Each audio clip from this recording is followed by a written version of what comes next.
practice.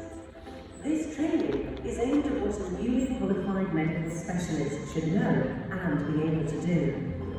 In the training plan, all professional activities are elaborated as entrustable professional activities, also called EPAs. This describes the knowledge, skills, attitude and behaviour that are important in the execution of the EPA and which tools can be used to assess this.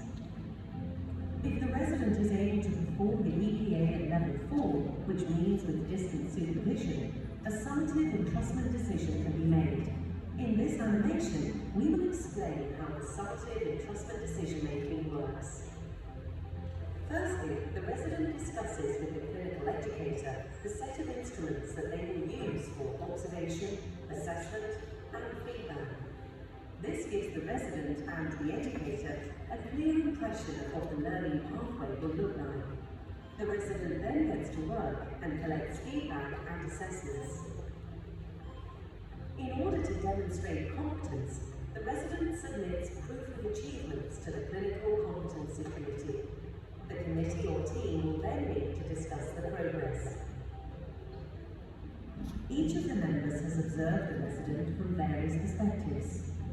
They include the day-to-day experience with the resident in the clinical workplace and the accompanying gut feeling. Based on the confidence that they have in the resident, the Clinical Competence Committee decides how much supervision is required.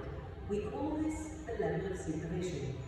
From observation to performing tasks independently with direct or indirect supervision, to supervision at a distance, and providing supervision themselves.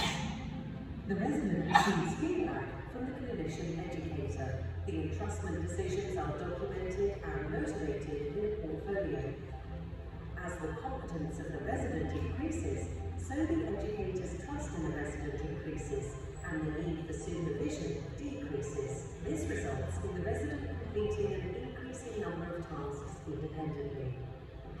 Once the resident has demonstrated the required competence to work under distant supervision and has gained the trust of the Clinical Competency Committee, then they will decide together to take a summative entrustment decision. Having earned the summative entrustment decision, the resident has all the competencies required to perform this professional activity independently.